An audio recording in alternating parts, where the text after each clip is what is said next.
All right, welcome to the BBC, Brent Broadcasting Channel, not to be confused with the other guys. Anyway, this is the first broadcast of the week. Wow, kind of feels strange, but yeah, this is good. But I'm always happy I get a chance to talk to a fellow blue hen, and I guess there are people out there who don't know exactly what a blue hen is, but it is a person who graduated from the University of Delaware. And that would be Laurie McCabe from the SMB group. Laurie, thanks for joining me. Hey, Brent. Great to see ya. How are you doing? I am sheltering in place like everybody else is. So, Good. Staying well. staying well. How is it up there? Well, it's bad in Massachusetts. And the governor here is very conservative. So we're taking the slow road here.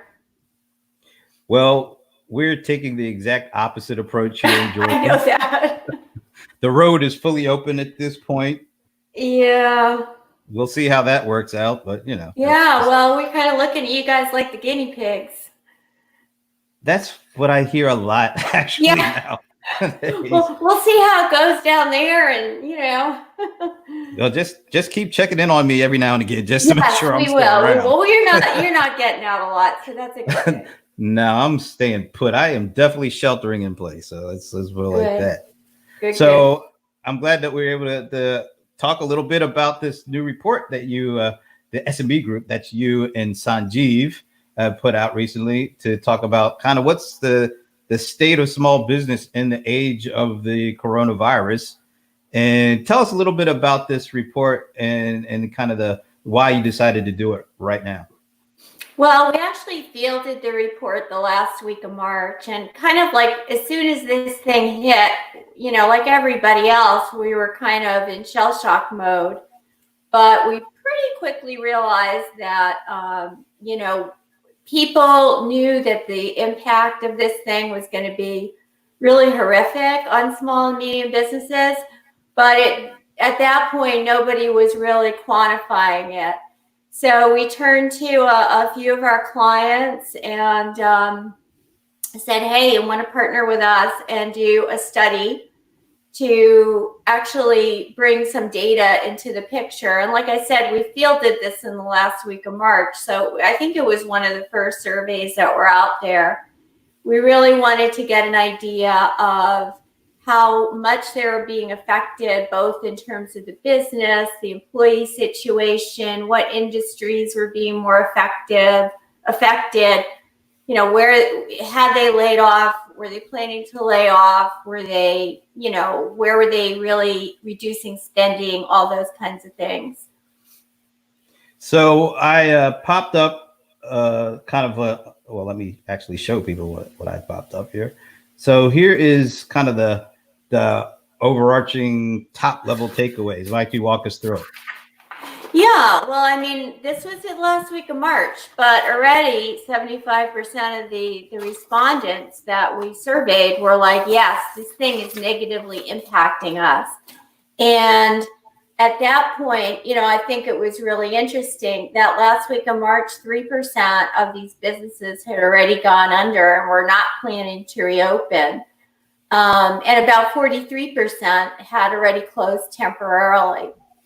And, I think that the other thing that this chart really says is that revenue impact, right? And you probably can't read all the little writing, but among those 75% that said, yep, this is hurting us, we have a negative impact, 60% of them thought their revenues would drop by about 30% or more in the next 6 months. So we kind of confirm what we knew. And one of the things, as time has gone on that I wonder a lot about is this 43%, the ones that close temporarily, how many of them will, be weathering and able to reopen? They plan to do that now over a month ago, but, we know the cash flow situation is really kind of constricted in a lot of SMBs. So it's very concerning. Well, just looking at that bottom right, the bar graph there, what percentage of negative impact on revenues do you expect it to have on your business in the next 6 months? And man, those are some pretty significant numbers. Yeah, and like I said, this was right out the gate pretty much. We were all in that shock and awe period of, oh my God, the sky is falling. But it didn't take long for I think a lot of business owners to realize, man, this is going to have this huge effect on my business. So sadly. Yeah, that's and I was looking at this one here around what effect do you think it'll have on your supply chain, or Yeah, it's already. I mean, it's already showing up. Like, I'm glad that you keep on talking about this. You did this at the end of March right. because that was a full month, a little over a month ago. Yeah, So we know that things have shifted, and I'm guessing shifted to a more negative view. But even at this time, it was already showing up. yeah. I mean, I think actually the supply chain effect may have been the supply chain effect, unlike maybe these other things on the bar chart, may have been actually worse than when you think about it, because that's when a lot of the issues with suppliers overseas were kind of at their worst. Now, I'm not a supply chain expert, but my understanding is that some of those issues have eased a bit.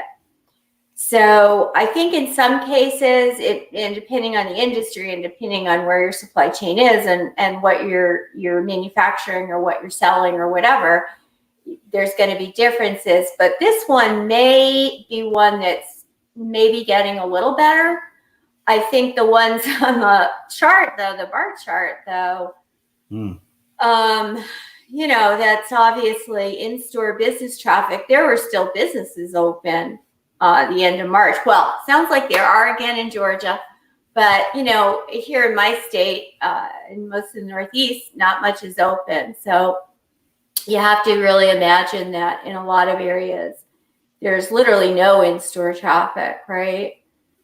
Yeah, I And mean, we see things plan to open up. So future bookings, hopefully, like at salons and spas and whatever, dental offices are hopefully picking up. we'll see. I mean, down here, it was about a week and a half ago when we opened up, and the first thing that opened up for us were gyms, barbershops, nail salons, and it seemed like there was something else. But and then that was with the caveat of social distancing. I don't know. Oh yeah, I forgot about the tattoo parlors. So Yeah, I don't because know how. that's an emergency service for most of us, right? I'm still trying to figure out how do you social distance getting a tattoo. It seems I kind don't of know. dangerous. I mean, have people been, I mean, what have you seen about people going back to these businesses down there? I think it's been pretty slow. Mhm. There are people, at least looking at the news accounts, that you do see like a trickle of people taking advantage of that. Yeah. But it does seem like there's still a pretty significant apprehension to even when the governor says open up. It's not like people are rushing back. Yeah. Yeah. I think it's going to be pretty selective. I think a lot of people are going to pick the must do thing, like maybe their hair, and take that risk, but maybe they won't get a massage or something like that. And I think But now they open up the. I don't know if you can. I think you can do sit-in dining, but yeah. they're kind of configured for social distancing. So Yeah, you not know, really to me anyway. I think the restaurants might be one of the harder ones. It's just, you go in there, everybody's, all the wait people are in their masks. And I don't know if you're supposed to wear a mask except for when you're actually shoveling the food in your mouth, but it kind of seems like, maybe it's not that conducive to a nice meal out. But, on the flip side, you want to support these businesses and get back in there. But want to figure out how to do it in a safe way. And I kind of feel like in something like a hair salon, maybe, they can put up the shower curtains, they can limit the people, everybody can wear a glove and mask. Maybe there's a way to do that pretty safely. Other things, like a gym, maybe I'm not so sure about that. Yeah, there's a lot of sweating going on at the gym anyway, so and a lot of folks not, all somewhat forgetting the, wipe down Right. the stuff. We'll see. Right. I'm not so sold on that, but we'll see. Yeah, I know. Everybody, I think, has been getting back to running, bike rides, all that outside. Well, and I just turned to another page of your survey, and as we were talking about some of the industries that it's ironically they were the first ones open down here, but as you can see on your slide, some of those were the ones that everybody expected to be impacted the most. Right, right. So yeah, we'll see how they come back. Personal services, hospitality, retail, hostel. We did a follow-up analysis after this, but not only are some of those industries the ones that are feeling the biggest impact right now, they're the ones that are, we had another question in there that's not in this ebook, but they also are most likely to believe that conditions are going to worsen for them over time, right? So they are really taking it on the chin, right? Yeah. I was kind of interesting to see independent software vendors up pretty significantly. Up? What do you mean up? Oh, it's 83% say that they should be affected. Yeah, right? I was too, but the flip side of that is that in this future question, they think things are going to get better faster. And I think, we look at these huge companies like Facebook and Google and Microsoft, and we know they're doing very well.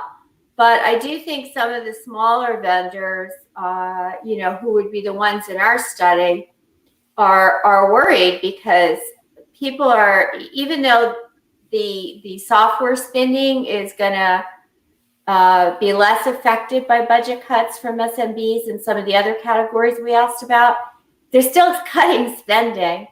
And maybe new things that they were thinking about doing, they're kind of putting on the back burner for a while.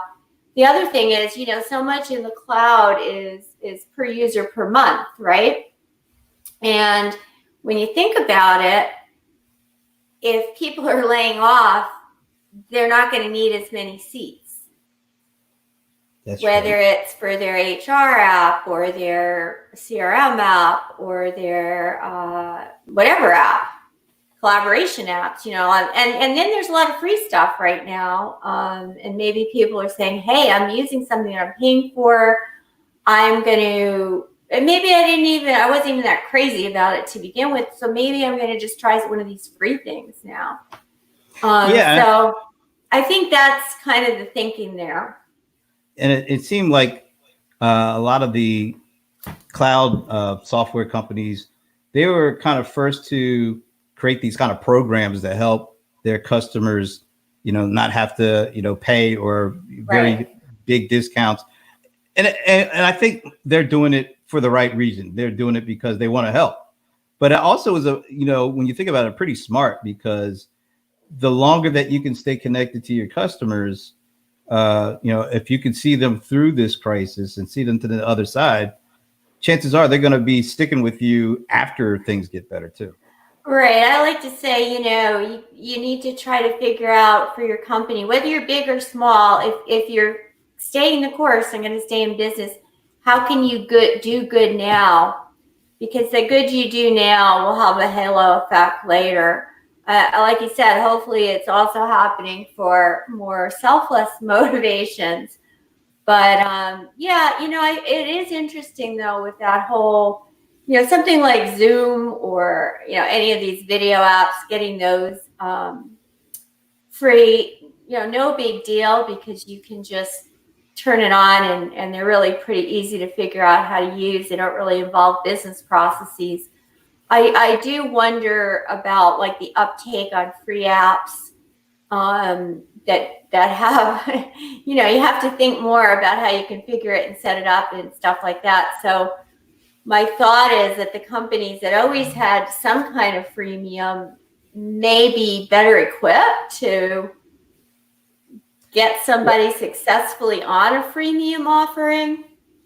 Yeah, I think, right now, before the pandemic, I would say most of the efforts of these companies were around customer acquisition. Maybe 60, 70, somewhere maybe upwards of 80% of their initiatives were based on bringing on new customers. That has completely shifted, rightfully so, because nobody is looking to take on, add a new service unless, there's some kind of really deep discount. Most of these companies are looking to figure out how can we extend, the relationship with customers we currently have. How do we, as you said, I like to say, it's like the chips are down, when the chips are down theory, because when the chips are down, when times are tough, you want a vendor that is not just there for a transaction. You want them to be there because they view you as something beyond just a transaction. And you want to have that kind of relationship when the chips are down, and when things get better, there's no reason at all for you to think about going to somewhere else, because this company helped you get through the tough time when the chips are down. So it seems like the switch to really focusing on customer retention, it's smart, but you got to be able to do it in a way that, I like to say your small business customers feel it. They feel like you're really in it with them.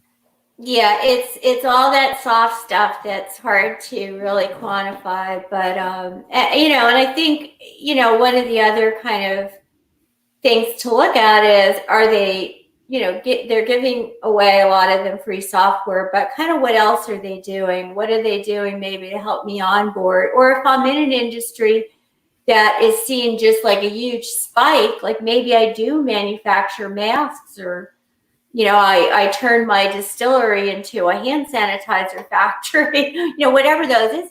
Are they doing stuff to kind of accelerate me and get me whatever I need, to handle that spike in demand? So the great thing is, I think we've seen a lot of these vendors step up with, everything from the free software to grants to, I just saw Salesforce had something with helping them with employee testing.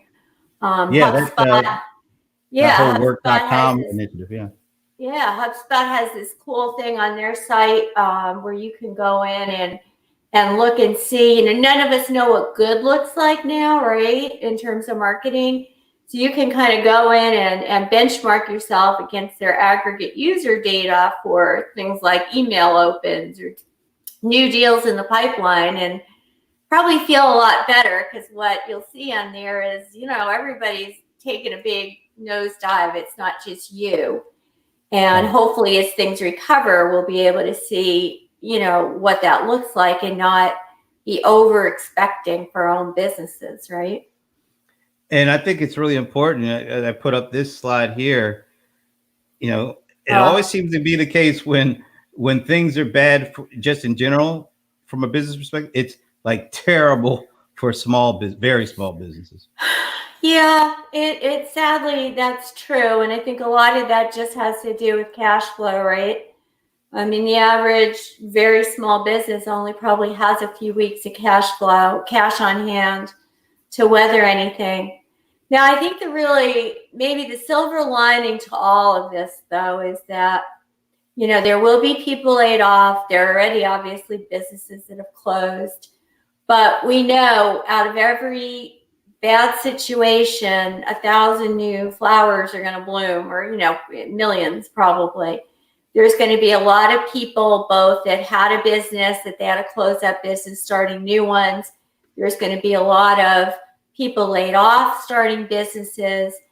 And I think, the recession that we had last time, we certainly saw this. I think we're going to see even more. I mean, last time it was, okay, maybe we need new financial models and business practices and things like that to really differentiate. I think now it's like everything's changed. Everything is up for grabs. Everybody is looking for new ways to do new things that we need now that we didn't know we needed, or we probably didn't need before this happened. And so I think that we are going to have a huge wave of innovative new companies that come out of this. And, that's that's what we like to do, is look on the brighter side. But I truly do believe that.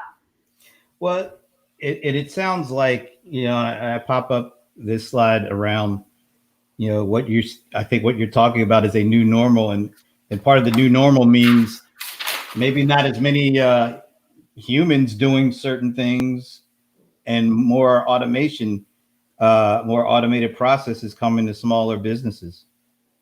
Oh, absolutely. I mean, here's one for you, Brent. If you and I were engineers, which we're not, I know, like, both my son and my significant other work at Raytheon, and they're going in now getting a temperature check every day by a person.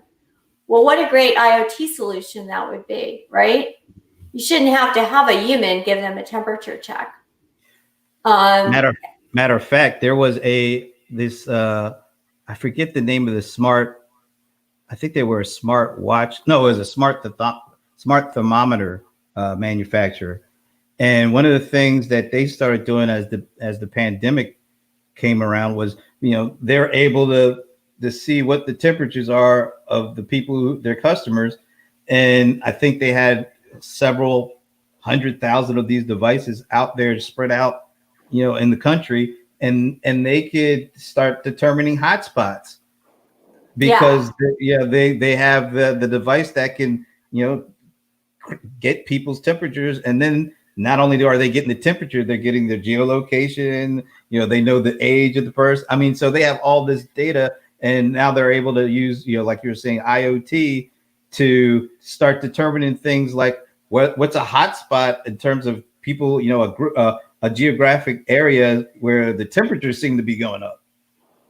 Yeah, absolutely. And I mean, that's kind of like really innovative. But I think even at the, more block and tackle stuff, the more time any business has to spend on just the drudgery and the rote work that, you just do over and over, like processing invoices or, expense reports or something like that. The more you can kind of automate that, you can focus the staff you do have on the, attracting customers, engaging customers, making cool, innovative products and services, keeping people, really keeping tabs on what people really want so that you can innovate and stay ahead of the curve and stay in business, instead of doing that stuff that at the end of the day, you need all that stuff in your business. You can't not process invoices or accounts payable or do expense reports. You need to do it. But if you spend like a lot of time on that, think about what you're not getting to spend time on that really could grow your business. And when we think about very small businesses, it seems like terms like digital transformation, they don't really mean that much to them. I think, maybe coming out of this, it will mean a lot more than it did before this. But it seemed like the focus was on digital transition. How do they use modern technologies to streamline processes that they, just to be from a more efficiency and a cost optimization standpoint, and not necessarily what can we do with this technology that would maybe even radically change what we are able to offer customers. Do you think that is going to happen now more so after this, that small businesses are going to really start looking at technology, not just from an efficiency standpoint, but from an opportunity standpoint? I think it's a process, right? And we talk about all these V shapes and U shapes and this shape and that shape. But I mean, we do a survey every year on digital transformation. And we have definitely seen that SMB's understanding of what digital transformation is growing. And they're, something like 82% of them say using digital technology effectively is key to keeping my business competitive and sustainable. So they get it. A lot of them get it. The problem is a lot of them don't have the resources, the expertise, the time, the money. And so it's kind of like, I guess if you live in a house and you see, I got a leaky roof, I know I need to fix it, but I don't have the money to hire somebody right now, and I can't get on that ladder myself and climb up there, and I don't know what I'd be doing anyway. That's kind of the problem. And so I think, in some cases, yes, businesses that survive this, I think, are going to be a lot more laser focused on not just the block and tackle of how do I do things more streamlined and effectively, but how do I do things so I get more of a differentiation and competitive advantage.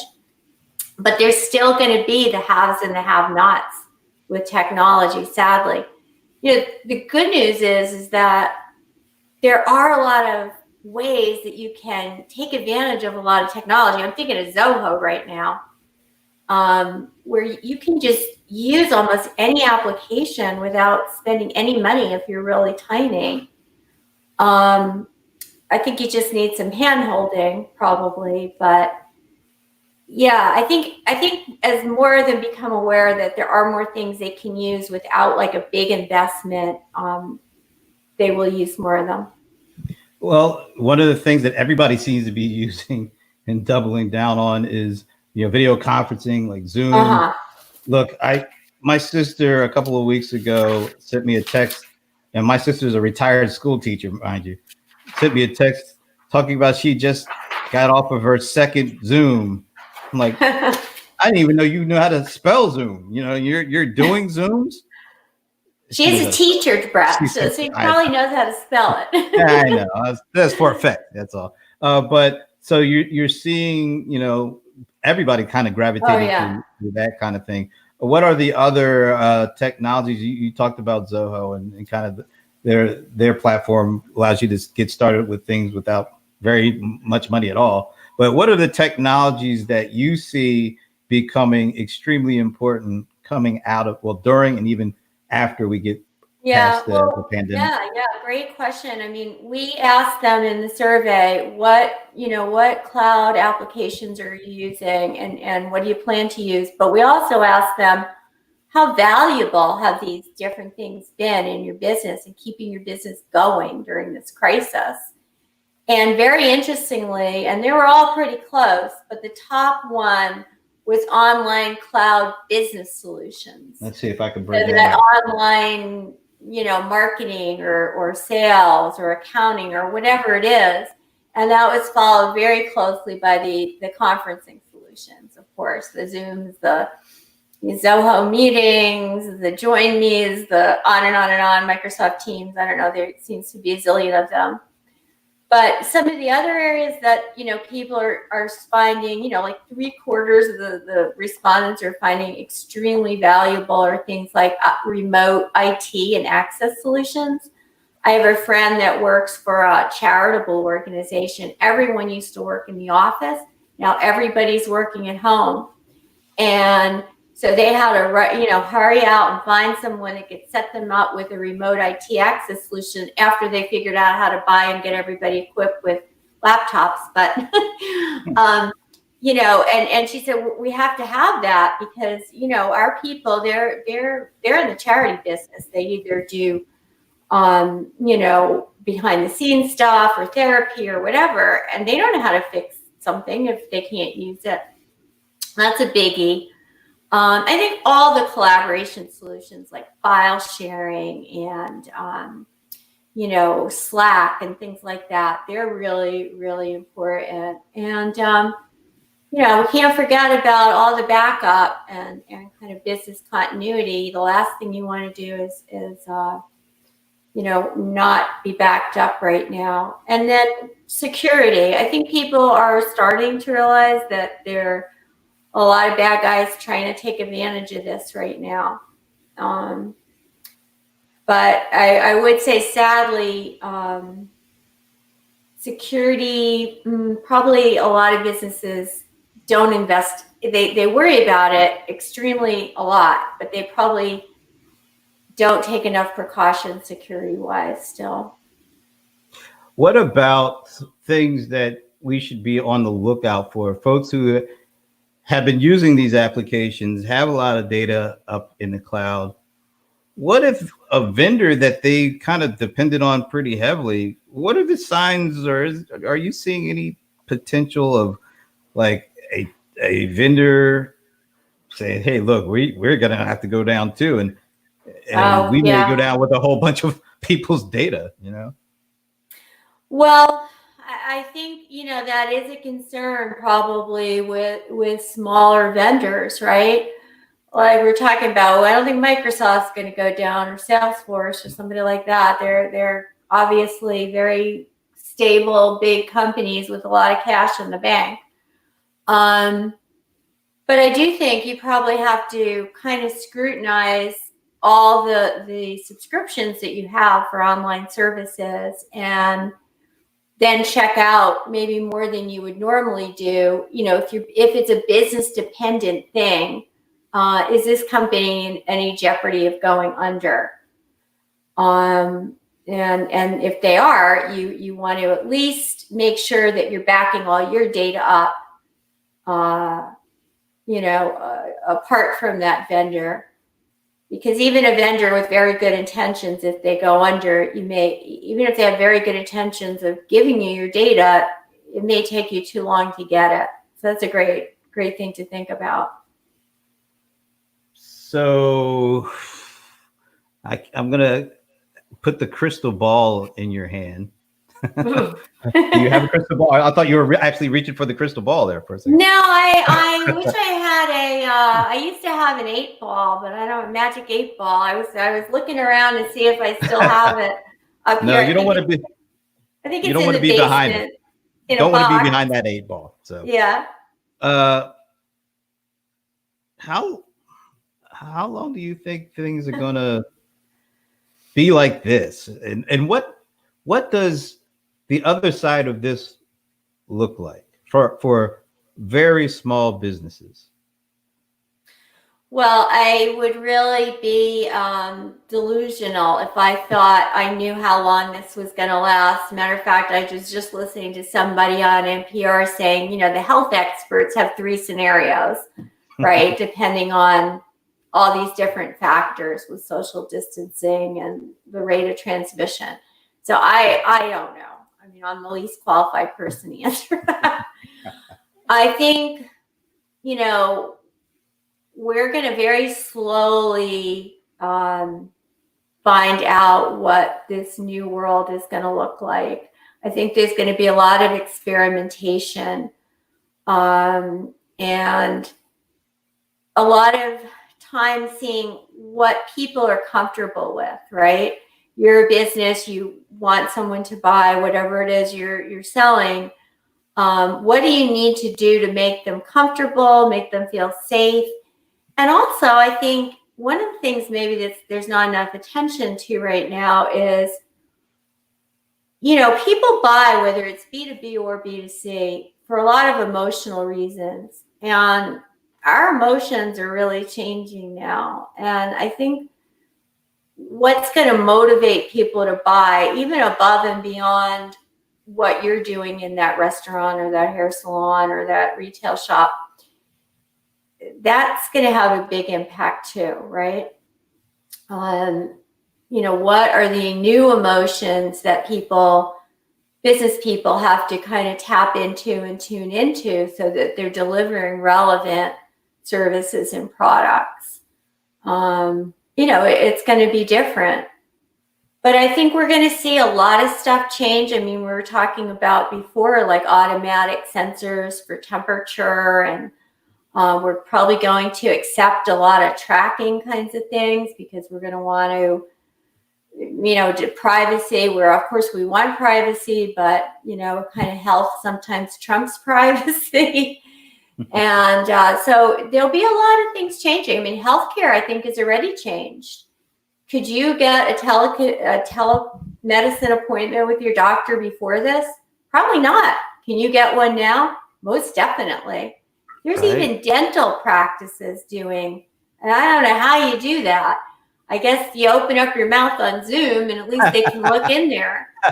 Eye doctors I've seen, I guess they can probably put a lot of the charts up and tell you where to sit. And so I just think so many things are going to be different. I don't think a lot of people will be going back into offices 5 days a week that used to be in offices 5 days a week. So some of these things are really obvious, but I think there's a whole lot of other things that we'll just kind of see play out and, iterate and evolve over time. So things are definitely going to be different. But do you think small business has seen their best days? Or even with all the things that are different, do you think the best days for small businesses are still ahead? The best days for small businesses are still ahead. I mean, small businesses are the wellspring of new ideas, new ways to do things. And I have no doubt that, for every small business that goes under, we'll probably see 3 new small businesses, emerge. We know, you and I know, that's what happened in the last recession. And yeah, I mean, is it going to be easy? No, but is it going to be really a time when somebody can get a big leg up in the market? Yeah, because the market's ripe for people who have ideas to do things differently. And one of the things we're doing is we're going to be doing another version of the survey in June. And that survey is really going to be focused on how are small and medium businesses kind of thinking about and carving out a path forward, right? So I think in that survey, we're going to find out a lot of what they're doing that works, that things also that maybe are not working, and really getting a good sense of what these businesses are doing to either stay or become relevant in these really, really, and not only different, but I mean, it's so volatile and uncertain. Like, I don't know, maybe somebody has that crystal ball, but I don't. I don't know whether, people are going to be feeling, oh yeah, let's just all go to the restaurant. That's great in a month, or it's going to be 6 months. Okay. So where can people go to get this report? Well, we have this report and we have 3 infographics right on the SMB group website. They're all free. It's SMB, small medium business, -gr.com. And so you can just go there. They're all on the home page, right in front of you when you log in. And that's how Blue Hens do it, folks. We get that information and we put it out there. We have to try harder. Because after the laughter ends when we say we're Blue Hens, then we have to go in and really try hard. Right, exactly. Try to gain that respect back that we just lost. I know there are a couple of worse mascot names, but we won't go there. We can only diss our own mascot name. Okay, if Laurie says so. Well, I don't want to get in trouble. Hey, this has been fun, Laurie. Thanks again for making the time. And maybe when you have your next report up, the updated one, let's do it again. Oh, that'd be awesome, Brent. All right, thank you. And everybody out there, stay healthy, stay well. Yeah, and just stay sheltered in place for the time being. Yeah, exactly. So. Don't be the guinea pig. All right. Bye, Brent.